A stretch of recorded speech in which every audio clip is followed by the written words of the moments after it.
Coming up on your favorite podcast, Ty and I break down the Open Championship, just a tour de force from Collin Morikawa and Spieth. Now that the majors are over, Ty and I will take stock of everything that we saw over the last 3-4 months of the major championship season. Look ahead to what we're seeing for the Ryder Cup. And also this week, the tournament is right in our backyard, literally a stone's throw from my house, from Ty's house, the 3M Open at TPC Twin Cities. We will talk about it. We will send you our picks, and it will be a delightful hour of golf talk, as it always is. So it's Ty, it's me, it's next, and it's on the pod.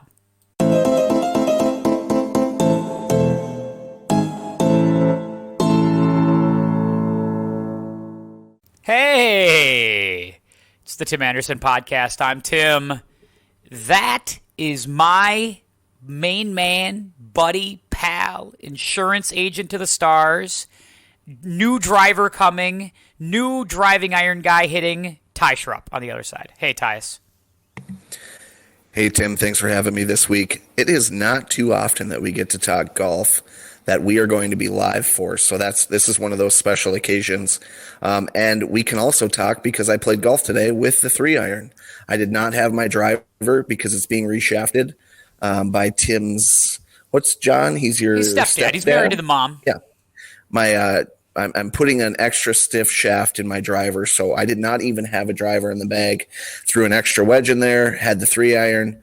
I have some fun stuff to report on that. I can't wait to hear back on this. That's going to be great. I also played golf today, and I want to talk to you about that as well. So we're going to get into that. We're going to talk Open Championship, obviously. We got a lot to talk about there. We got a lot to unpack, as we like to say. And then we preview the tournament that is literally in our backyard. I mean, almost literally in our backyard. For me, it is a 5-minute drive. And for you, about a 5-minute drive as well to the TPC of Twin Cities, just right up the road. Yeah, I'm going to be driving past the course just to get to the parking area. So, yeah, it could not be any closer. That's the cool thing is I was lucky enough to be able to go to the PGA Championship, which not a big deal to have to drive an hour down to Chaska, but there's nothing better than I've been thinking all week driving past that area thinking, Ricky Fowler might be standing right there on that tee over there, 100 feet from me. It's kind of cool to know that they're in town. They're staying somewhere probably within 5 minutes of where I am right now. So it's a cool feeling knowing that the players are in our town. It's a really cool feeling for a lot of the players, I have to think, because this is the first week where they are not testing COVID on the golf course for the PGA. Like, this is like the first time all for whatever that they are not testing. There's no real protocols. Like, they're here to play golf, and that's the PGA's plan, I think, the rest of the way. Sounds good to me. It's an outdoor sport for a reason. They deserve to have a little bit more of a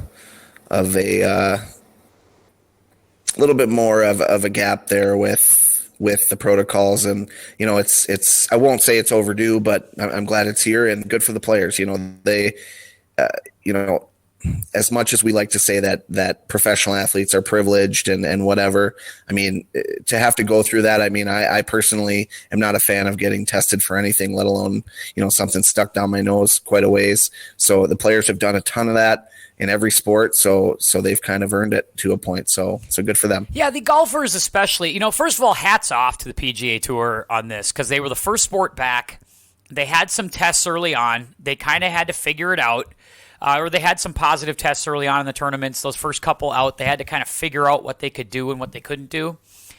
And they've had tight bubbles, tough protocols, but they're traveling across the country, and they have made it work. They have done a really great job of just giving us a product to watch on TV every week for the better part of over a year now. I couldn't be more happy or grateful that we have that. And now that we get to go see it, last year we didn't get to go see the 3M. So this year we do get to go. And I loved the hell out of it 2 years ago. I can't wait to see it again. Although, the field 2 years ago was better because we didn't have the Olympics and it was in a better time. It was before the Open. This time being the week right after the Open and right in front of the Olympics is a tough scene. But that being said, you still have the number one player in the world at the tournament and DJ, and that's going to be great. Yeah, I mentioned it last week or the year before or week before. I do think there's something to be said about being in the Midwest this time of year. Obviously, that's the reason the PGA Tour stops here, because there's not the weather concerns. But I think the players do want to be in this area this time of year. If you're Dustin Johnson, do you want to be in Minnesota or Jupiter, Florida? I mean, no question, it's Minnesota, making money, earning points. So I'm curious to see what the field's like, post Olympics next year, because we got a few more years at this. But the no laying up guys were making fun of this field. I think it's a surprisingly not a terrible field. I mean, I'm, like you said, the number one player and my favorite player, and there's a lot of nice players coming. So I'm definitely not disappointed with the field this week. They were poking. They've made TPC Twin Cities the butt of some jokes for a while, but the numbers don't really bear that out. I mean, this is a birdie course, no question about that, but it's not a total pushover. 18 is a lot of fun. Those last 3 holes, the closing stretch on Sunday, is going to be a lot of fun to watch. 18 is great. 17 is that par 3 over water, about $180. I watched Matsuyama stick it to about 3 feet there in the first round 2 years ago. And then they have 16, which is kind of a drivable short 4. So a lot of fireworks in the last handful of holes of the golf tournament. And I mean, it was a great finish 2 years ago to watch Morikawa and Wolf and Dechambeau down the stretch. I mean, I think we could have something similar here again, and that would be fun to watch. Can't wait to obviously see that, and we'll talk obviously a ton more about it. But I think TPC Twin Cities, it's only because it's not a well-known commodity. It kind of gets crapped on a little bit as far as these PGA Tour venues, but I think it's a fun golf course. Yeah, I'm not trying to get put on a poster here as I'm usually trying to avoid, but there's a lot of risk-reward decisions at this golf course. A lot of water, a lot of court, or a lot of holes where you have to decide what angle you're going to take, and certain angles are going to be a huge advantage. 18 is just a great hole, and it produced one of the best finishes that we've seen on tour in a few years. And we might not have known it at the time, but it was a little bit of foreshadowing to the future of the PGA Tour, right? Matthew Wolff, Bryson DeChambeau, Collin Morikawa. I mean, that was a great finish. Unfortunately, last year it was a little bit more of a snooze fest, but I thought that the winning score 2 years ago was going to be 28 under, and it wasn't. I mean, that's a little bit tongue in cheek, but it wasn't. It was 21, 22 under, and last year I don't know if it was 19, 18 under, something like that. But I don't think it's as much of a pushover as certain stops on tour. And again, it's a fun golf course to watch. Having played it, I guess I'm a little bit biased because when I'm going through this course, the couple times I've been lucky enough to play it, you think like that. You think, okay, so if I'm Bryson DeChambeau standing on this tee with a 1-stroke lead on Sunday, what am I doing here? What angle am I taking, or what am I thinking on this tee? So that part of it's kind of fun. Again, I'm a little bit biased because I played the golf course. Me too. Yeah, same. I feel the same way. It's the only stop on tour this year that I've played, unfortunately. So we have to change that. 100%. 100%. Although the wife surprised me with Ryder Cup tickets for a practice round for our anniversary. So in September, I'm going to walk Whistling Straits. I'll file a full report. It'll be a very exciting day for us when we go down there. We're pretty plugged in pod. We're going to be on site much. 2 times this year. So it's big time stuff going on here at the pod. All right, let's talk about our golf games today, and then let's get into the Open, because there's a lot to talk about there. We got a couple, 3, 4 big pieces of info to really get into, and then obviously we'll get back to the 3M when we make our picks towards the end of the pod here tonight. But you played today, sans driver, so you had to be more creative, come up with some different shots. How'd it go? Yeah, I played well. I played Viking, which is, everybody in this area is going to know is not an overly difficult course, but it was rock hard, and not necessarily rock hard to, the weather is what the weather is. I think the golf course was in fine shape, but it was an adjustment to not be driving, hitting my approach shots 4 feet short, thinking they're going to stop 4 feet past the hole, and finding the ball 10 feet over the green. So I was able to adjust to that. I did hit the 3-iron off of, I only played 9 holes. I probably hit it 5 times. Mm-hmm. I did not saw it off a single time. No big left to right swings. I was hitting the ball pretty straight. I think every ball was a straight ball. aside from a couple of fat ones. So I hit it really well. I hit it on a par 5 and was easily able to reach with an 8-iron. And missed an eagle putt. So if I can get to a 480 yard par 5 with a 3-iron, that pretty much tells you all you need to know about risk reward there.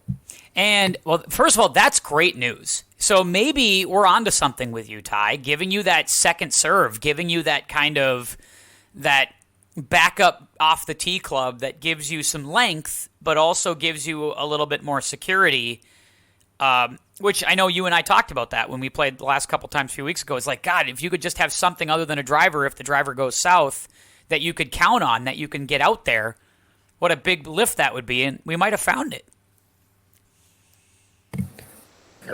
I hate that we have to have this conversation because it means that I'm not hitting the driver well, but unfortunately, the truth is the truth, and I'm not hitting the driver well. And yeah, I love that. It's my second serve.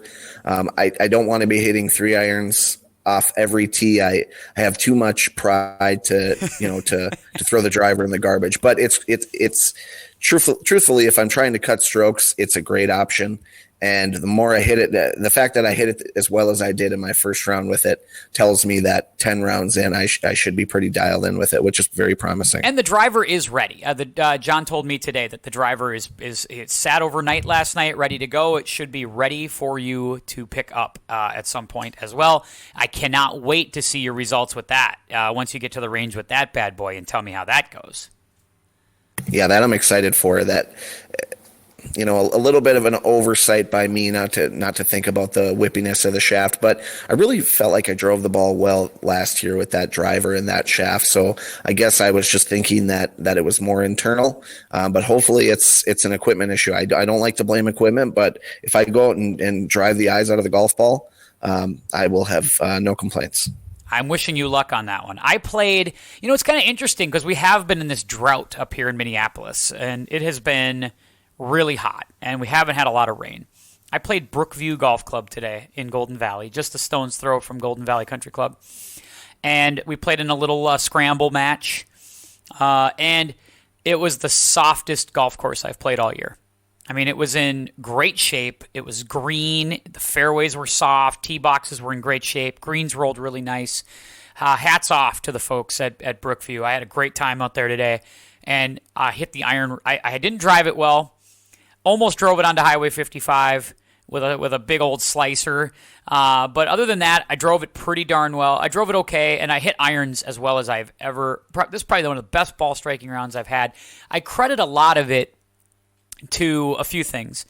We played our round at Victory. We lost to the Scumbags. But the back nine on that day, I kind of found something like mentally, besides getting drunk.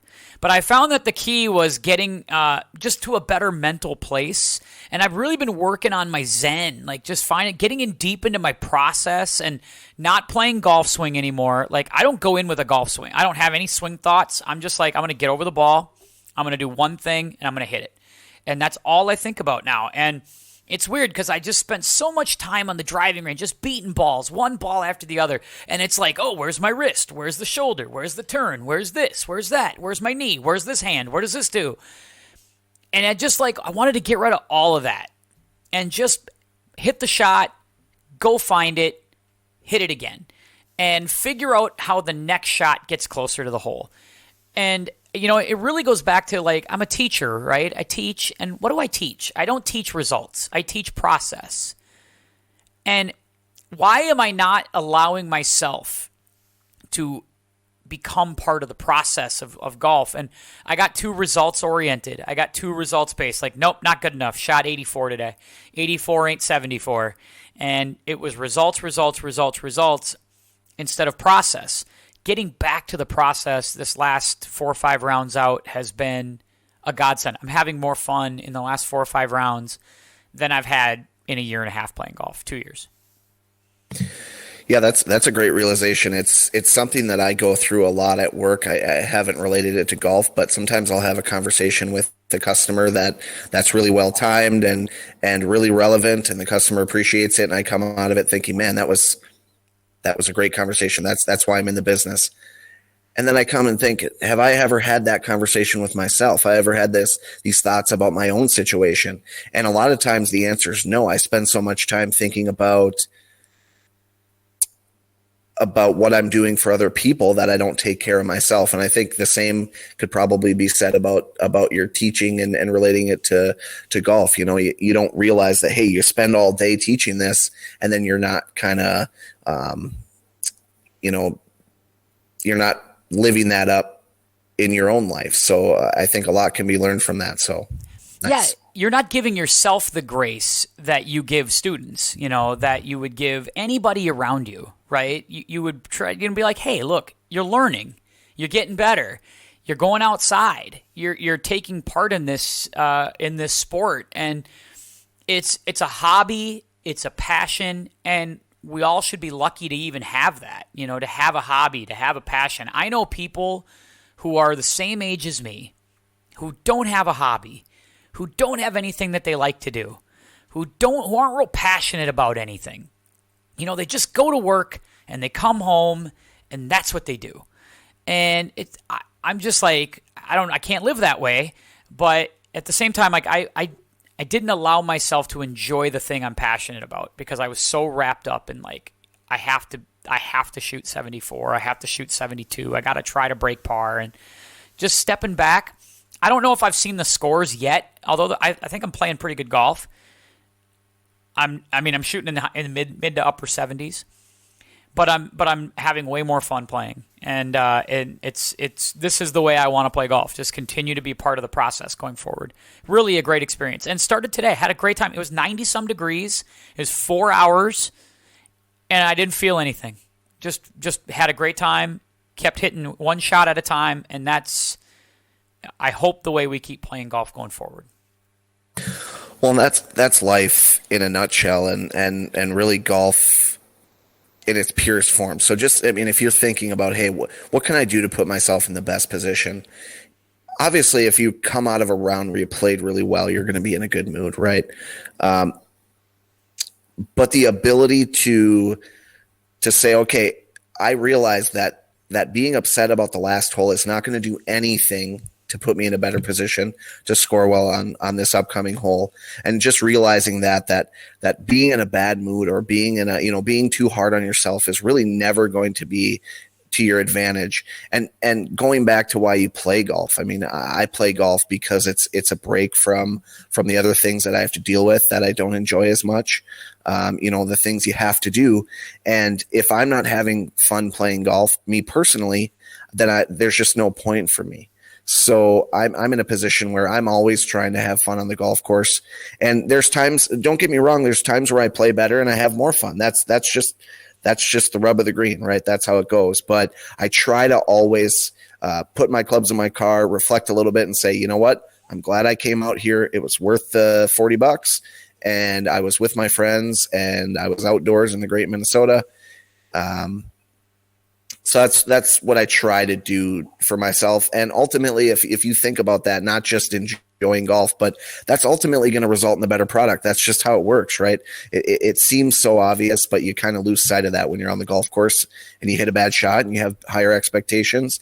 You lose sight of that, that you're there to have fun and being in a good mood is only going to be to your advantage. Yeah. I just think you get, there's just, I don't know what it is that I think, I don't know, maybe we all get like that. I mean, I know people who get miffed playing video games or miffed playing fantasy football, or they hate when they, just there's all kinds. I mean, everybody gets into that, or they have moments where maybe it becomes more important or whatever than it is. And it's because you care about it. It's because you're passionate about it, and it's because you want it to go well.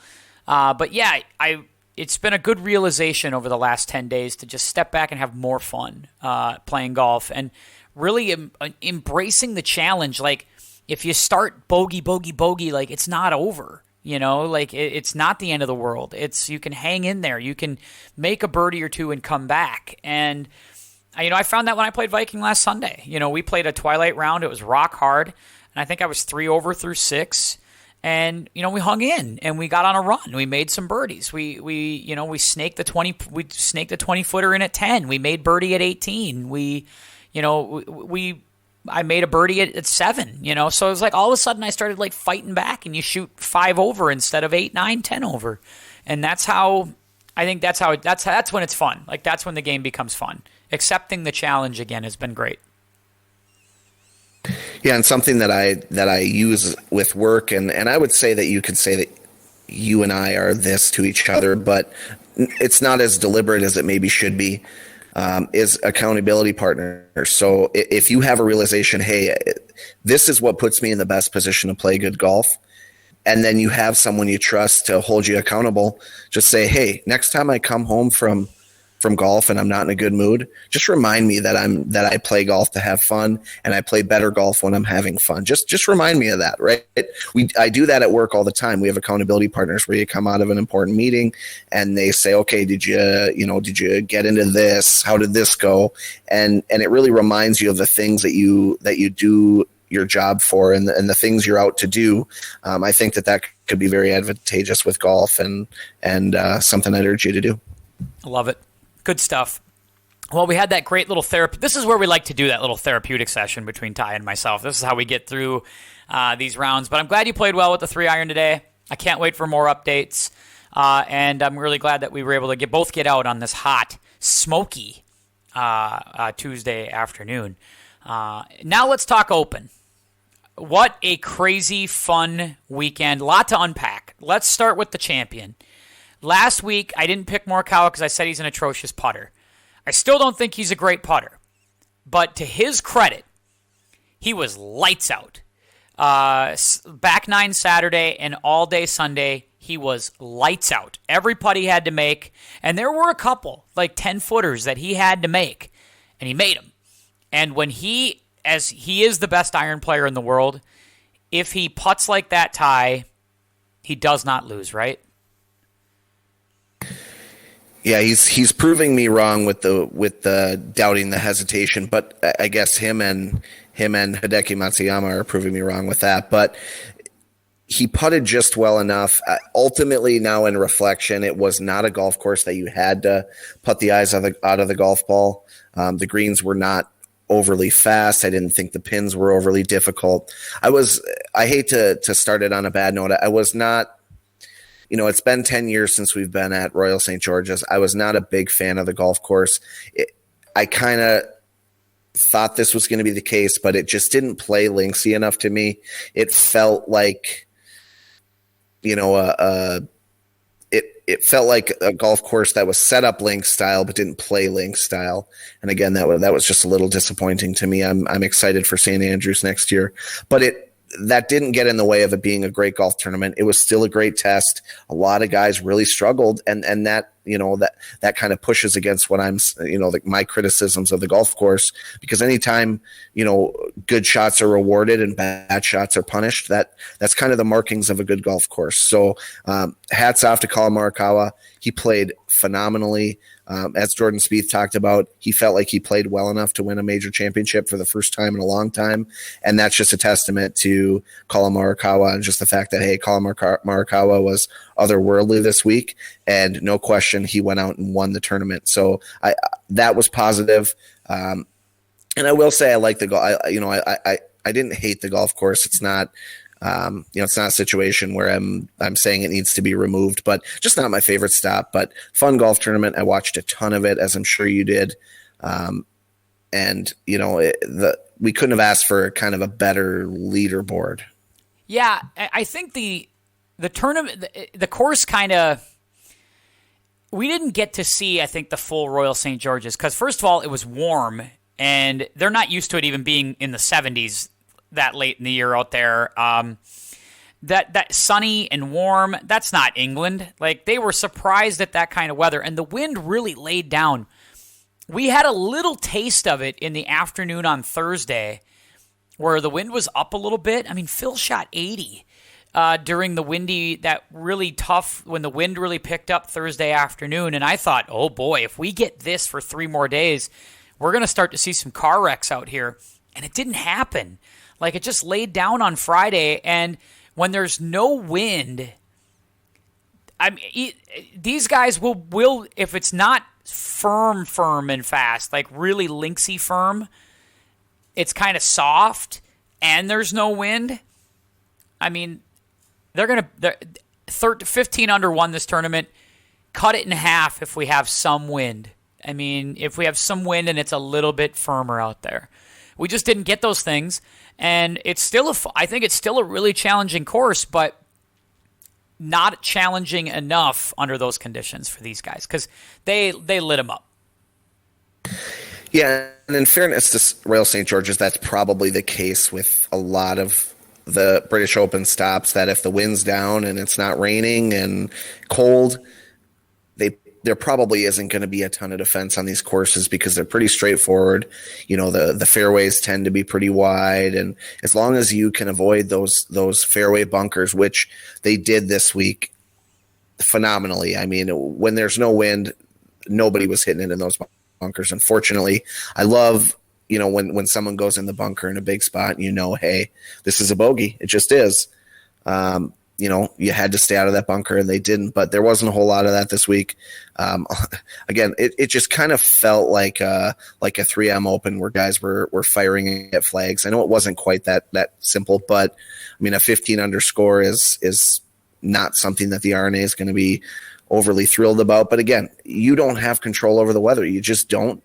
And 9 times out of 10, the weather's going to be different. So I guess we can write this one off as a little bit of an anomaly. The R&A, though, more than anybody else, they don't trick up courses, really. Like, they kind of just like, hey, this is what the weather gave us. This is what we have. So enjoy it.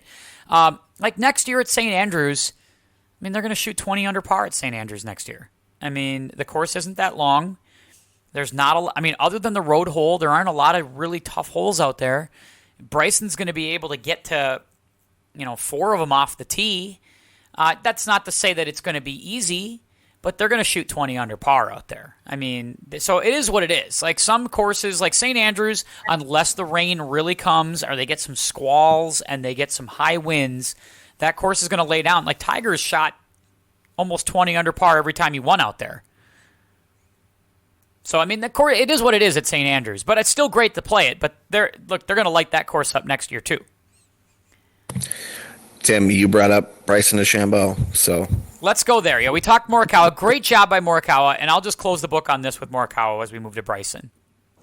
If Morikawa puts 70% of what we saw over the weekend, he will win 5 times a year. Like, he will, because his iron play is literally Tiger level if you look at the strokes gained numbers. Since they started tracking strokes gained, like Tiger is like 2 shots, 1.8 shots. Morikawa's like is plus like 1.7 shots, strokes gained. That's insanity. And if he putts just average, he's going to win a lot. Like, he's already won 5 times in 2.5 years. If he putts average, he's going to win a lot. Look out, everybody, if he can putt. Look out. Let's talk Bryson. Yep. I agree. Give me your thoughts on him. I have a theory here a little bit, but I want to talk about this with you kind of in general. First of all, I no free ads. I play a Cobra driver. It doesn't suck. But secondly, your thoughts on Bryson. Go ahead. Yeah, JT put it perfectly on social media. Man, who would think that trying to hit the ball 200 miles per hour would create big misses? I mean, yeah, right. No one would have ever thought that, right? I mean, complaining about your misses being too big. I mean, and when you're trying to change the game as far as swing speed and distance off the tee, I have no patience, and I've had a lot of patience for Bryson in the past. I have no patience for questioning that and wondering why the driver isn't just bailing you out every time, right? I saw enough at the match to know that the guy can't do anything wrong in his own mind. So it was just a perfect representation of that. It can't possibly be his fault. So it's Cobra and their design of the golf club. They're just apparently not there. I want him to watch the World Long Drive Championships. Yes, Kyle Berkshire hits it a long way. Yes, he does. But when Kyle Berkshire misses the center of the club face, that thing is nowhere near the planet Earth. It's off the planet. Yep. It is gonzo. No question. So, and they kind of accept that going in. That hey, I get 10 swings. I got to put one in this grid or two. But that's not a high percentage. And they know that going in because they're trying to hit the ball 400 some yards. You'd think along the way, like I love that Justin Thomas called him Mr. Physics. You'd think Mr. Physics would figure this out, but evidently he hasn't. Here's the thing with guys like Bryson. He reminds me I think Bryson is sort of just indicative of a lot of things that are happening in this culture, right? Whether it's politics or pop culture, entertainment, music, etc., right? If something becomes in vogue, like the trendsetter, the influencer will take it as far as they can take it until the market or until the people or until the society steps up and says, that's as far as we're going to let that go. Sorry, we're out. And there's a little bit of a pushback, right?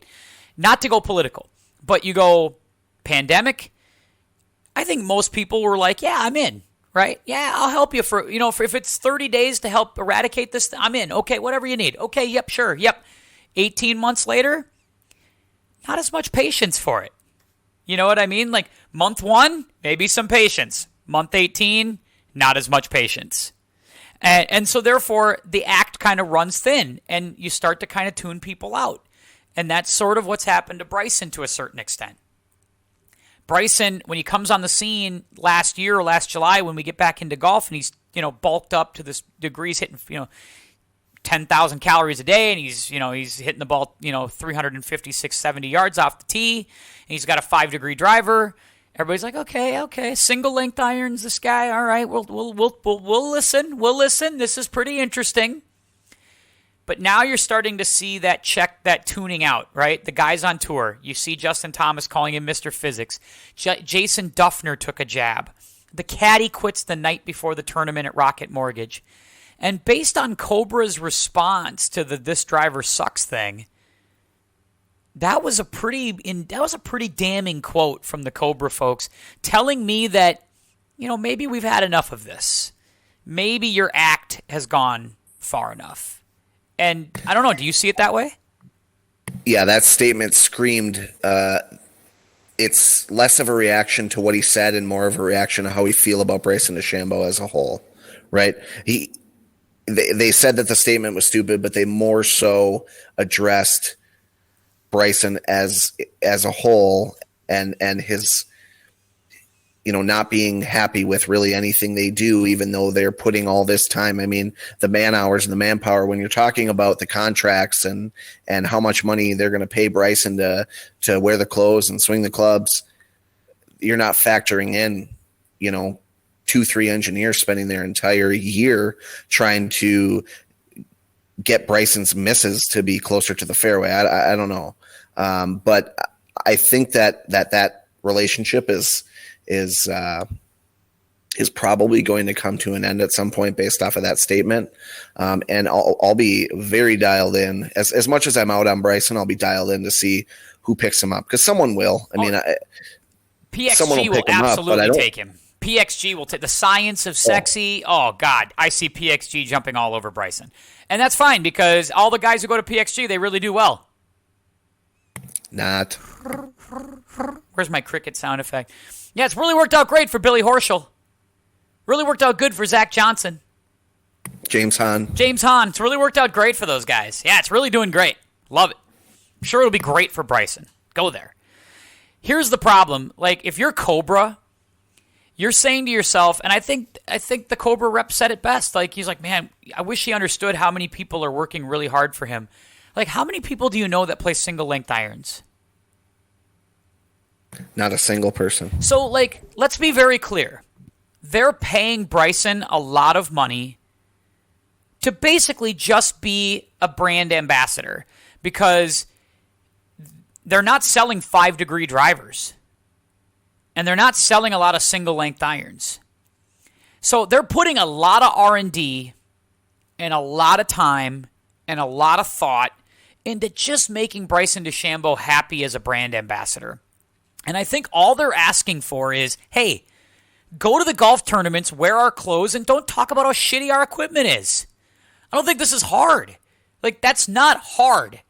We're never going to sell a 5-degree driver. So just go and play golf and do the best you can. And if you don't like us, leave. But don't take our check. Don't take the check that we pay you pretty handsomely for if you think we suck so bad. And if I was Cobra, I wouldn't have even let him wear the hat on the weekend. I'd have been like, you know what? How about you not wear any of our stuff this weekend? Why don't you go ahead and throw something else on this weekend? Take the weekend off. You've done enough damage to our brand. You've done enough damage to... Because, I mean, think about this. When do the average people watch major championship golf? When do the average people watch golf? Kind of answered it for me, but majors, right? Yep. So, okay, you watch this major, you hear Bryson say that, and say you like, you know what, I'm into this. I want to go pick up a new driver. I'm going to go buy some new clubs, and I'm going to start playing some golf. Are you going to go buy a Cobra driver? You have a choice between a Cobra or a Sim 2 or, if Jordan's playing the new Titleist, whatever's out there. You aren't playing a Cobra because they're going to be like, oh, Bryson, their own guy says it sucks. That's devastating to a brand like Cobra because they're not TaylorMade. They're not Callaway. They don't have the market share. It was a really terrible, terrible, despicable stuff by Bryson. Yeah, and even more so, it's probably going to hurt them picking up other players, right? So Ricky and Bryson are not really doing Cobra any favors right now. And I don't see the young guys signing up with them. And really, Cobra won the sweepstakes with Bryson Dechambeau. They were, he was a little quirky coming out of college, and they're a little bit quirky. They had Ricky, who, and I honestly couldn't tell you who else they have. Well, they have Lexi Thompson on the LPGA, but yeah. So they won the sweepstakes on that, and I just don't see a lot of young players gravitating towards that brand. But Bryson has the ability, to change that if he starts winning some tournaments and I hate to say it because my wife hates this term, but shuts up. Cobra can go a long way, and again, it's probably mostly trying to acquire because they, to become a TaylorMade, they need 10, 12, 14 guys in a tournament, right? They're not going to get it done with 2 guys wearing their brand. So they're just not really trending in that direction. Again, I see that relationship ending at some point in the near future. If I was them, I'd be calling Brooks Koepka right now. It would be the ultimate. Move. Just call Brooks. Brooksy, come swing a rad speed, pal. You're gonna love it. How about Brooks Koepka? Shout out. What did he say? Shout out to my driver. I love my driver. Yeah. He's such a troll, and I like to do who's winning the battle with Bryson and Brooks, and Brooks is winning the battle right now. Huge swing back to Brooks. Bryson Huge swing. Yep, huge swing back to Brooks. Huge. Big swing. Big swing back. It's almost ready to stop the fight. Like the ref's got to get in and stop it at some point. 3 guys you were give me a guy or 2 you were really kind of happy with this weekend. Obviously, we loved Jordan. We loved Morikawa. Obviously, hated Bryson. What else did you see that you really liked or hated? Give me 1 or 2. I was pleasantly surprised with DJ for the first couple days. I was, again, just surprised. I didn't really see that coming. I picked him as a guy who's definitely not going to win, which he didn't. And then on the back end of the tournament, I was really impressed with Rahm. If it were not for Morikawa having a 3-shot lead really down the stretch of the back 9, Rahm would have been a really hot topic on that back 9 because he would have had a chance to win that tournament. So he just made a really nice charge, a guy who didn't make the cut by a whole lot, and really put himself, I don't know where he finished, if he finished 3rd or 4th, but really put himself in the conversation for winning the tournament. So impressed with both of those guys. And those aren't really, those are a little bit of unfair picks because obviously, 1 and 2 in the world. But that was really who I was watching. Rory, I don't know what to say about Rory. He made so many birdies. I don't know if he made 19, 20, 21 birdies. He made a lot of birdies. Just way too many mistakes. I think he finished 1 or 2 under par, so that means he bogeyed, I think he made 15 18, birdies, 19, 20 15, times. 16 birdies, and he made like 14 bogeys. I mean, yeah, that's just not good enough. The Rory, I'm glad you brought Rory up because I agree with you. Rahm was impressive. I don't understand. I'll never understand Rahm's first and second round. Just inexplicably sleepy. Like, just get on the gas, kid. The Rory thing is, we're 7 years removed from his last major championship. Now, he's won things. He's won FedEx Cups. He's been on Ryder Cup teams. He's been in contention. It's not like this guy just misses cuts. He hasn't gone into like a Jordan Spieth abyss where like he's, out of the top 50, 60 in the world, that kind of thing. But he's just not there in these tournaments. And he's never there. And it's the same stuff over and over again about just getting off to a bad start and too many mistakes. And then you hear him talk about, it's fine. I'll go home and keep working, and I got my wife and kids. And he doesn't have to apologize for that, by the way. That's fine. I think that's great. But is this it for Rory? Did we see his best and that's it? I mean, I'll caveat this by saying he's 32 and Phil didn't win his first major till he was 34. So, maybe pump the brakes too a little bit. But I don't know. I think it's okay 7 years removed to start wondering, is that it? Yeah, I think it's a fair question, and I'm retiring from making bold predictions that have long lifespans because they tend to be wrong and they tend to be a little bit crass. But I just haven't seen it from him, so it's hard for me to picture that 2, 3, 4, 5 years down the road, him regaining his dominance. I mean, the stage is set for it, right? There's never been a time where. The garage door is popped open in Ty's studio. Yeah, Ty's studio is in a garage, folks, but he'll be ready to get back on the mic momentarily. But I think I see what you're talking about, and we'll hear your point in a second when you think of Rory. And Rory looks like he's doing all the right things. Like, he went to Pete Cowan.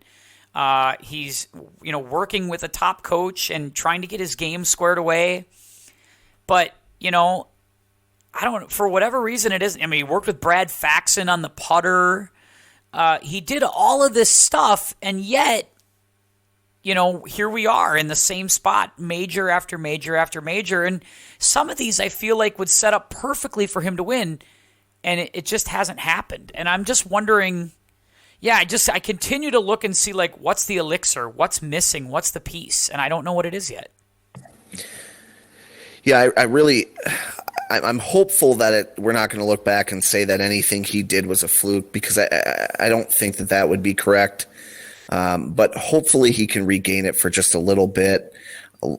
Again, you can't call it a swan song because he's just not there yet, like you mentioned. He's 32. I'm not ready to do that. But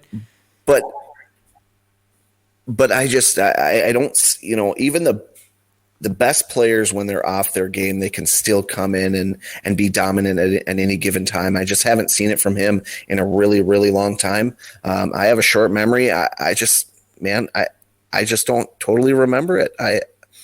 I wish I did. And I hopefully, part of me thinks he may be content with what he's doing. He's making a ton of money.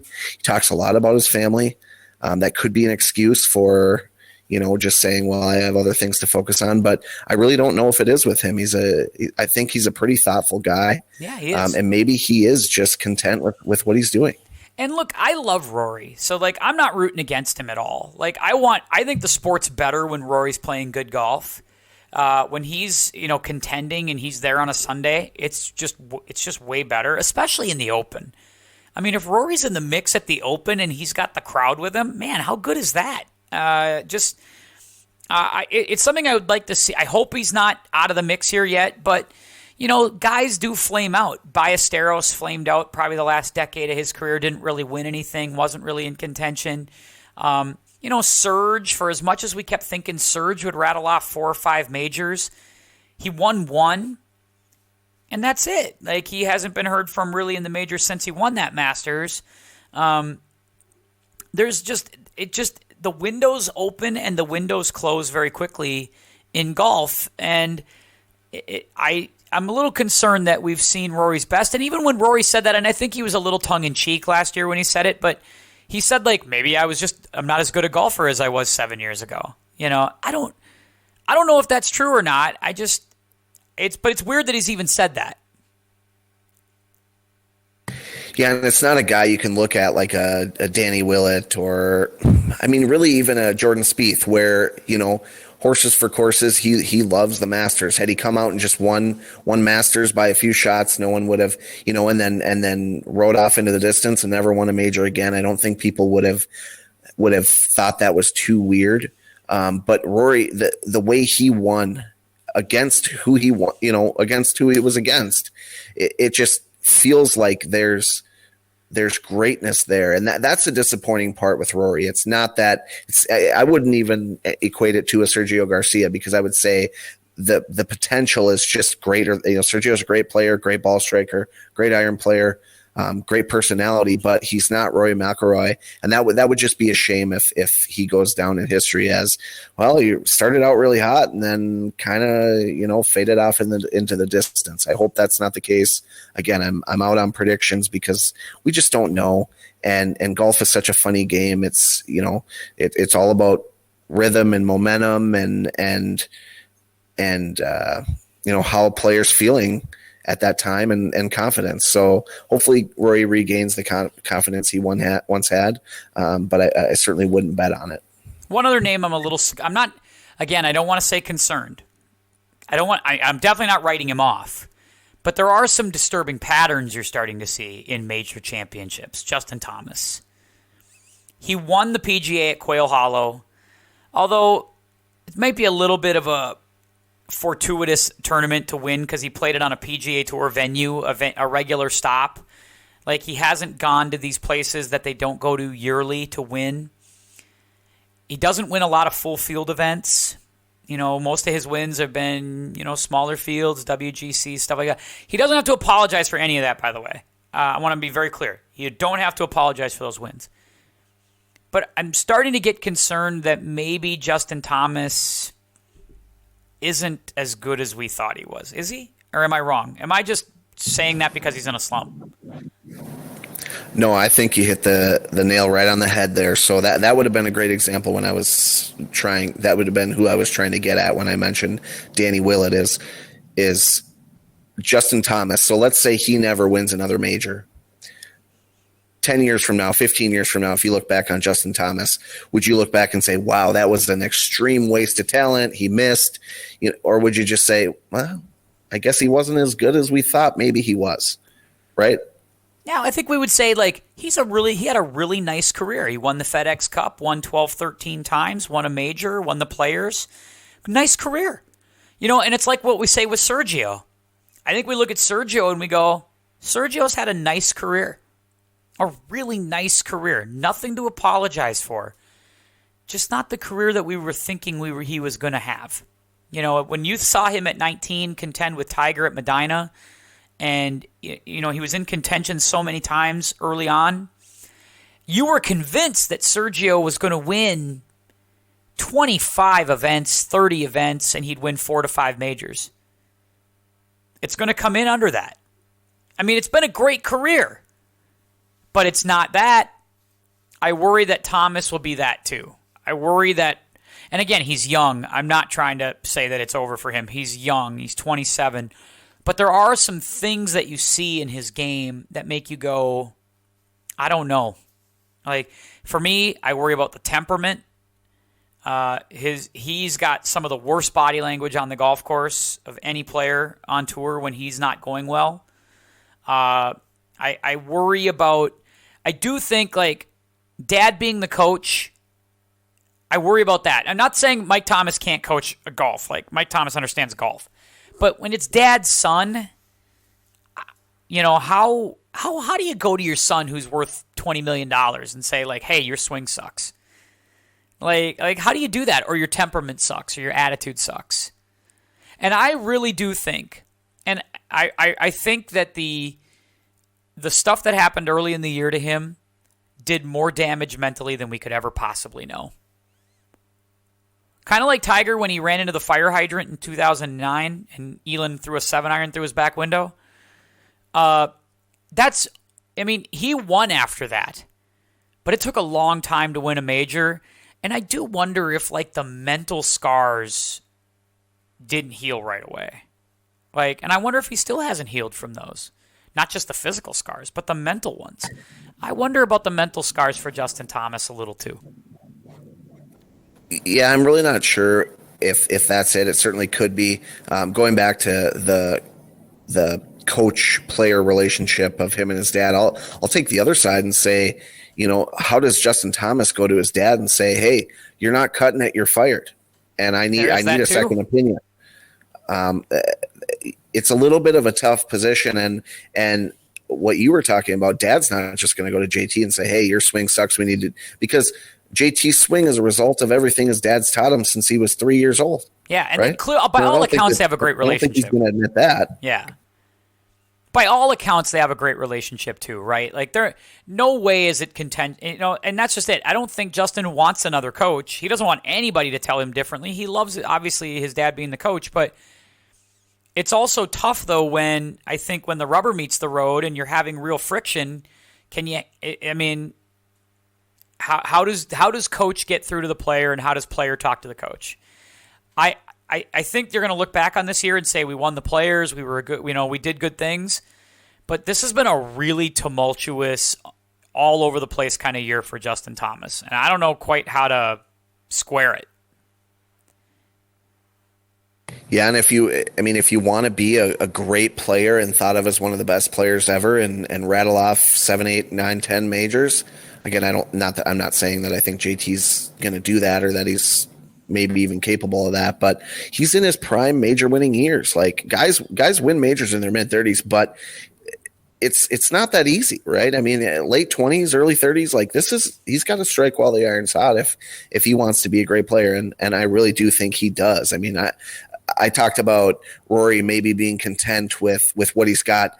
On the flip side of that, JT, I know for a fact, is not content with what he's got. Not at all. Right? Guy's got a lot of pride.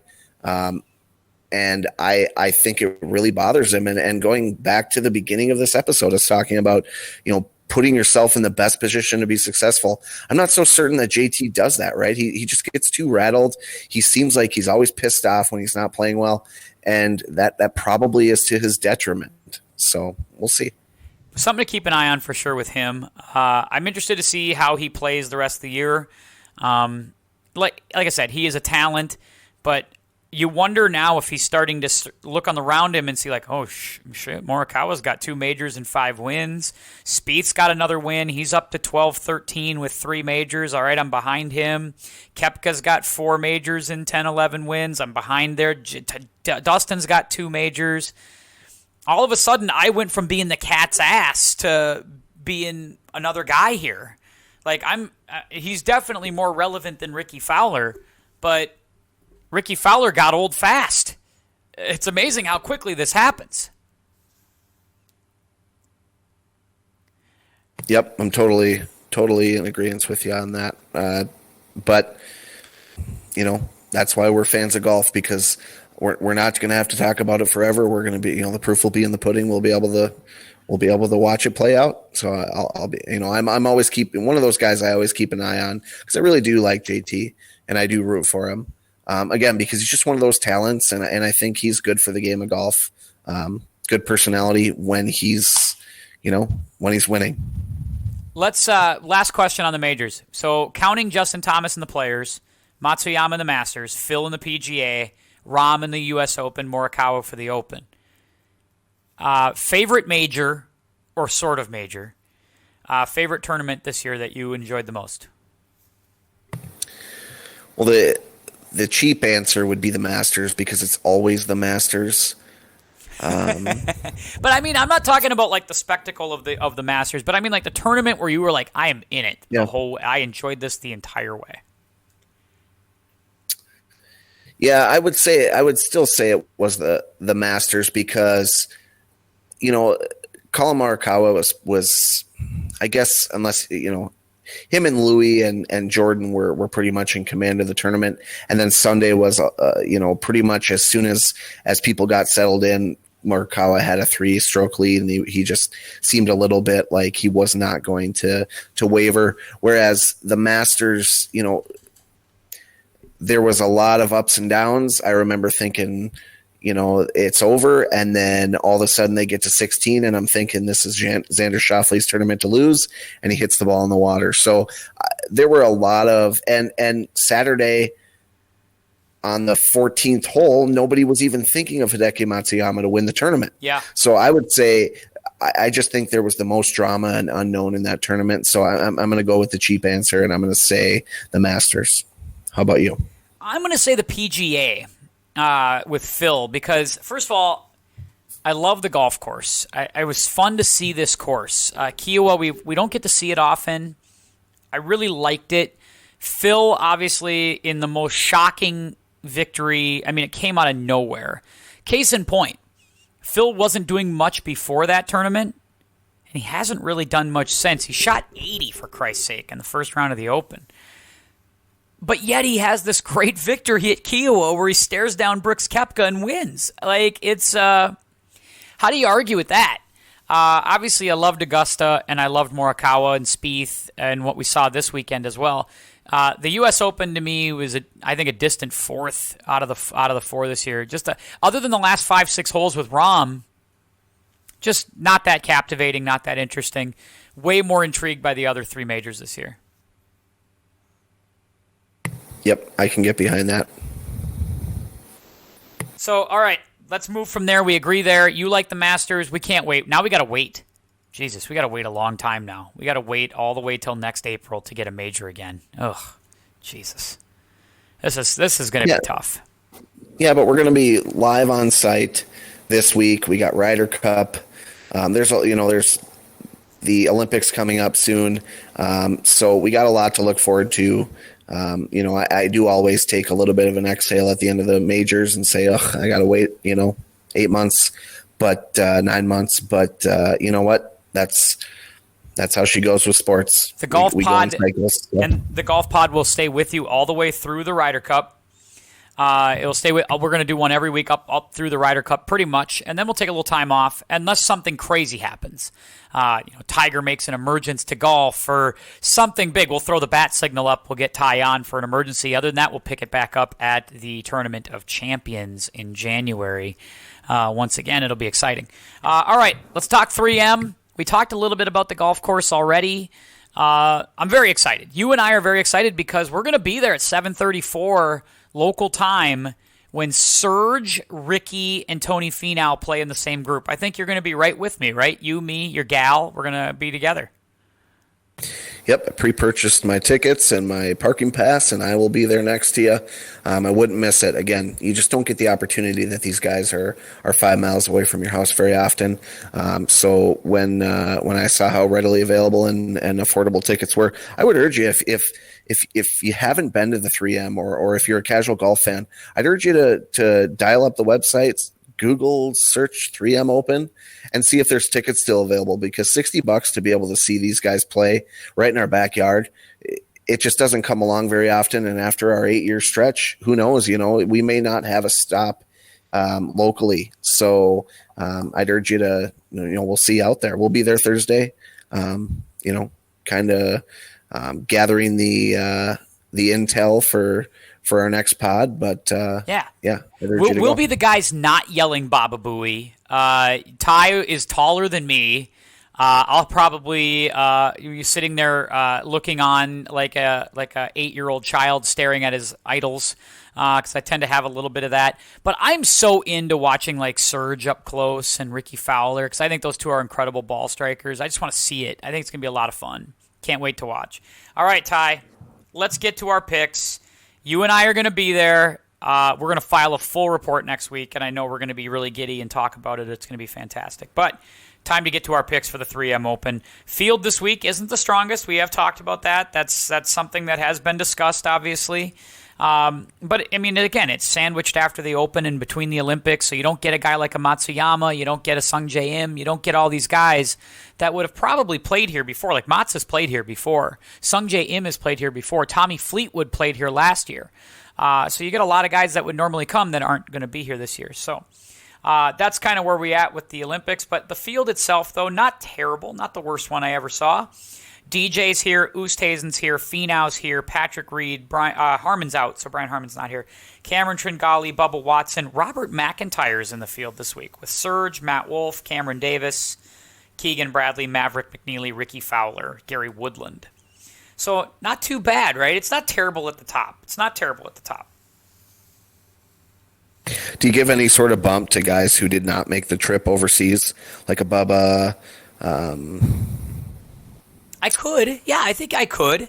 I think it's going to be interesting to see what that does, what the difference is, or guys who missed the cut, right?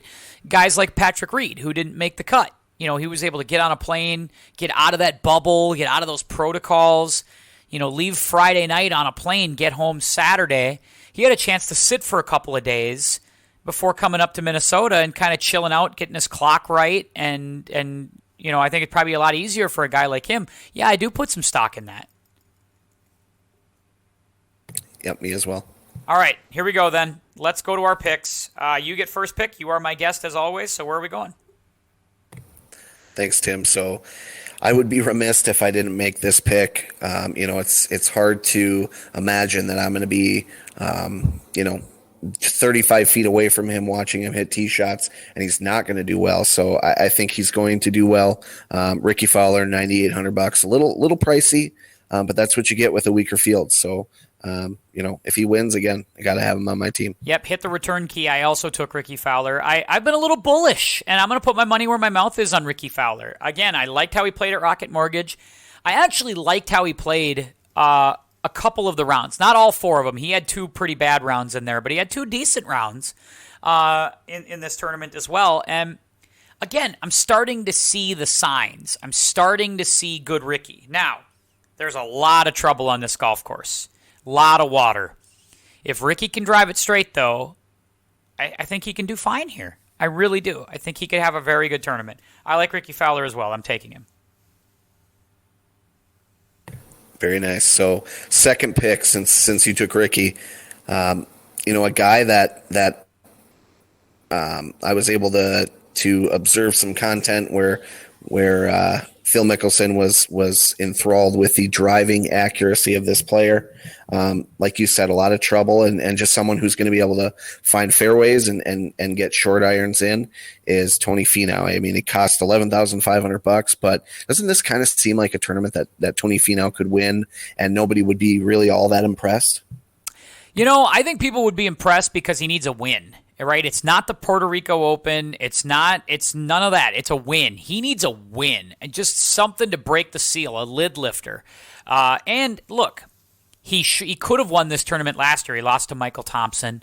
He played okay here a couple of years ago. He actually does well on this golf course. I don't think it's a bad pick. But I do think at some point for a guy like Tony Finau, who, by the way, isn't 25, like he's 31, 32, he needs to go. Like, if you want to be a top 15 player in the world, eventually you got to put some of these away. These are the tournaments where if you are a top 15 in the world player, you win them. Tony Finau needs to win this week. These are tournaments he needs to win. I like it. Yeah, that's the issue I have with overall world golf ranking is guys like Xander Schauffele and Tony Finau can sneak their way into the top 5 at any given time without winning any tournaments. So those guys need to win something. I no longer want to talk about guys like Xander Schauffele, Patrick Cantlay disappointed the shit out of me this year. You have no idea. Like yeah, you do, because in January I said he was going to win the goddamn U.S. Open, and he couldn't have played worse over the last 5-6 months. Couldn't have played worse. And I get it. He won the Memorial. Everybody's like, yeah, shut up, Anderson. He's won twice in the last 8 months. I understand that. But in the majors, he has been zero factor. Zero factor. All right, my second pick, Hank Lebioda. I'm going to take Hank Lebioda for the third week in a row, not counting last week at the Open. Third PGA week in a row. He's starting to trend in a really good direction. I really like how he's playing. I think he's doing some really good things. If you take a look at his performance, his last 3 tournaments, he was 10 under at the Travelers. He was 17 under at Rocket Mortgage. He was 15 under at John Deere. He finished, and before that, His worst finish in the last couple months is at the Palmetto. He was T31st. Like, pretty good. Like, I think Hank Lebioda is ready to really bust through and have another big week.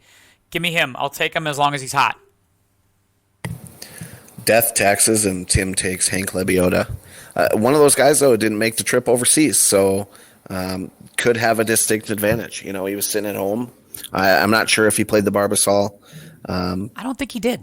Yeah, I don't think he played. No, he didn't. He didn't play the Barbasol. So, he's not on the game log. So he took last week off completely, got away from it. And this course has a lot of water. He plays in Florida. I don't think water scares guys like Hank Lebioda. Yep.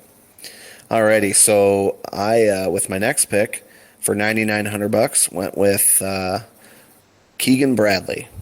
I don't think that you're going to have to putt the eyes off the ball here at 3M. I think it's going to be kind of a ball striking tournament. It's going to be all about who can hit it to 5 feet the most times, and these players are going to make those 5-footers more often than not. So I wouldn't be surprised if Keegan Bradley plays well. Absolutely, and you can get on a run pretty quickly. The one thing I saw with Matsuyama 2 years ago when he played here, he started on 10, just like we're going to watch this week, and he shot 6 under on that 9. Like, he shot a 30 and blitzed it. And it's because with good ball striking, you're going to get chances. Like, you're going to get a lot of chances out here. And it's an Arnold Palmer design course with Tom Lehman assisting on that. There are things that you can come to expect with Arnold Palmer courses. You can expect water. You can expect elevated tees. You can expect shaved areas around the greens. And I think that plays into the hands of guys like these tour guys who play a lot of Palmer stuff, who aren't great putters because you can do lots of different things. My third pick, $8,500, kind of a flyer, but a guy who I think is, I need to see. I'm hoping that he's ready to trend and give us something good. His best performance is a T8 at the Charles Schwab Challenge at Colonial, but he's making cuts, and that's all I'm asking for. Kyle Stanley. Make some cuts. He was T41 at Rocket Mortgage and John Deere, T54 at Travelers, T42 at the Memorial. Make the cut, please. That's all I'm asking. That's Daily Fantasy Golf. That gives gives me a rooting interest in Kyle Stanley. Go give it to me this week. All right. My fourth pick, typically I always like to go with the hot hand. This week I went with a different trend, but I did go with one hot hand, a guy who narrowly, I think he lost in a playoff at the Barbasol, JT Poston, a guy who can make a lot of birdies. How heartbreaking was that? I mean, he's out of bounds by like a foot. I mean, that you want to talk about rub of the green. I mean, my God, that is so cruel, so cruel. Happy for Seamus Power because you get a win, but man, JT Poston, what a bad deal. Sounds like his driver sucks. Cobra, give him a call. I'm going to take I started to swing heavier here. Look, if you're the number one player in the world and you're doing a make good at this tournament, you shot 80 last year here and you withdrew after the first round, you owe it to the city to come play well here. Give me Dustin Johnson. I think he's going to come here. Playing the week after the Open doesn't bother him. He usually always plays the RBC Canadian Open. He used to always play that after the Open and play well. I don't think that stuff bothers him. And the more I listen to DJ talk in press conferences and stuff, the more I like DJ. Like, I am just coming around on Dustin Johnson. I think he's got a great perspective. I think he's also got like this, hey man, I'm just here to play golf. Like, let me just tee it up. I'll figure it out. Like, it's all good. I love that approach. And you just know he's not going to get rattled by stuff. So I expect him to show up and play well. Give me DJ to respond from last year. And I think he'll be in contention. Yeah, I look at a guy like Dustin Johnson this week and say he's going to come into it with a mentality. As much as he is your shucks guy, I think he's coming in this week thinking, I should win this golf tournament. No question. If I play 85% to my how well, what I have in the bag, I should win this golf tournament. So I'll take him when the money's on the line there. I also took Dustin Johnson. It cost me a lot of money, $12,200. Yeah, it was expensive. But I had a little bit of money coming back on the swing there. So I like that. So you took Johnson with your fifth pick. Correct. All All right, my fifth pick. I took a guy who missed the cut last week, took the flight home. I like Patrick Reed. I think this is a good P. Reed venue. I really do. A place where you can score. He's a good putter. He's a good iron player. I think you got to be all of those things here. I don't think we saw, he was all over the planet at the Open. He was just not feeling it. But again, you get home early, you get out of the protocols, you get out of the bubble. I think you're going to like it up here. The weather's decent. I don't think he minds 90 degrees. I think he'll be all right up here. I like Patrick Reed.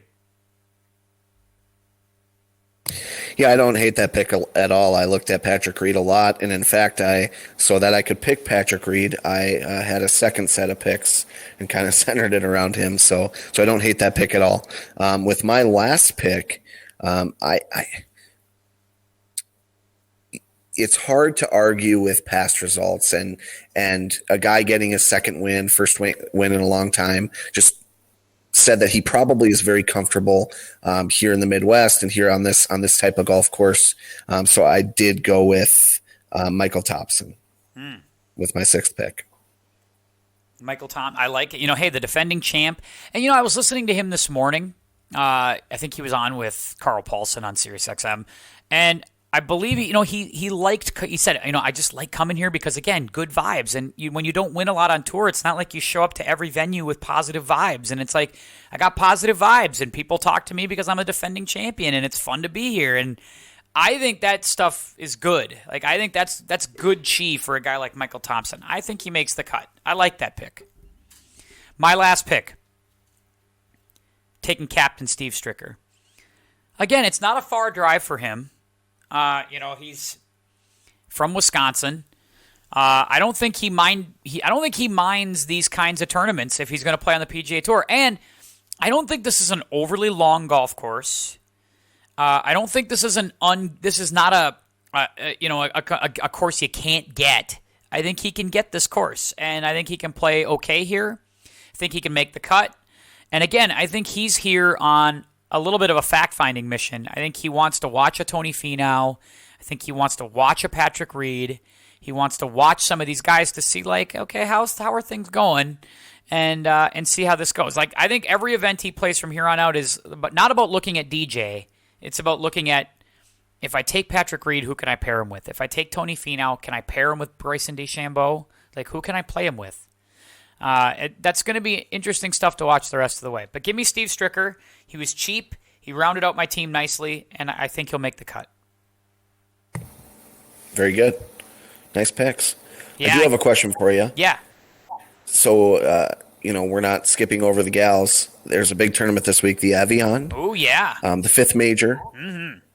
What do you have to say about the I wouldn't call it drama, but there's been a little bit of criticism about the tournament and the golf course. Do you know anything about that? They have not liked the ladies have been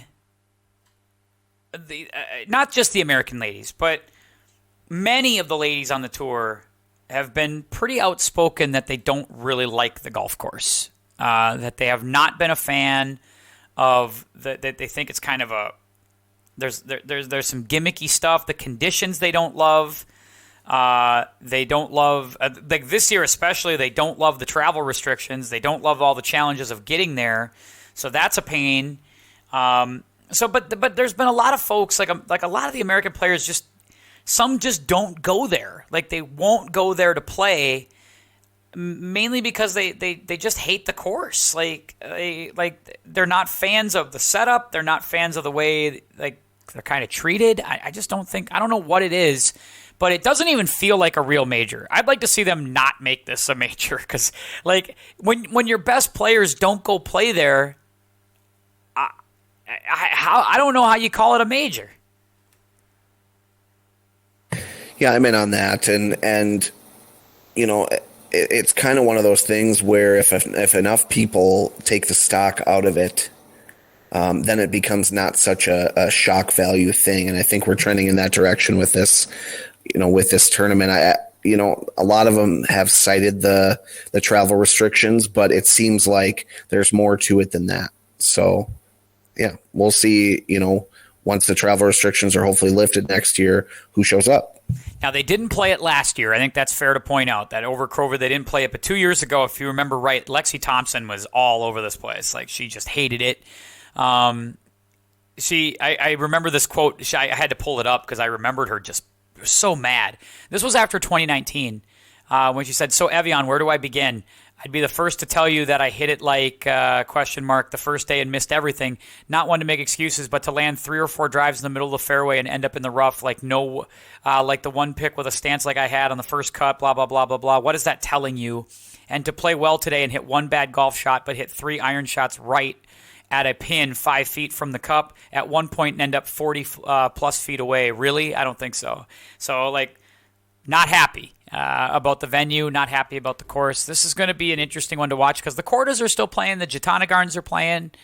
It should be an interesting tournament to watch. I'm still going to check in on it because I'm curious.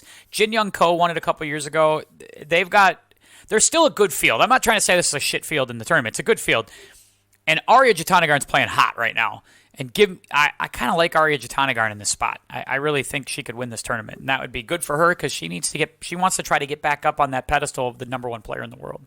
Speaking of which, Arya Jatanagarn does not hit a driver. Ty, we'll close it right where we opened it. Arya Jatanagarn doesn't hit a driver, maybe more than once a month. Hits a lot of driving iron off the tee. Yeah, we'll see. We'll report back. I'm not in on going that far into it, but who knows if I haven't quite gotten the distance that I want out of it to make that big of a change, but you never know. I could hit a 3-iron 250 and then there's just really no question. You're going to be fine when you get the new stick. You're going to be all right. Just a nice new setup. You're going to be golden, my friend. All right, bud. Great seeing you this week. My best to the wife. I'll see you Thursday. Right away, 7:30 in the morning when we watch Ricky Surge and Tony Finau tee off right in front of our face. It's going to be awesome. As long as I can get my dad on the bus and over there, we will be there on the first tee. Yeah, we'll get him a cup of coffee. He'll be all right. He'll be good to go. All right, bud. There you go. So for everybody listening, thanks again for doing that. Please make sure you share us out. Spotify, Apple Podcasts, wherever you get your podcasts. You can find me at Tim Anderson Pod on Twitter, Mr. Tim Anderson on Instagram. You can send me an email, timpodcast1@yahoo.com. All of that would be appreciated and accepted. If you're out at the 3M this weekend and you run into me and Ty, hey, that's fantastic. Say hi. Say you're a fan of the podcast. We'd love to chat with you there as well. So thank you. On behalf of Ty, until next time, for Ty, this is Tim saying keep your head up, and we'll see you.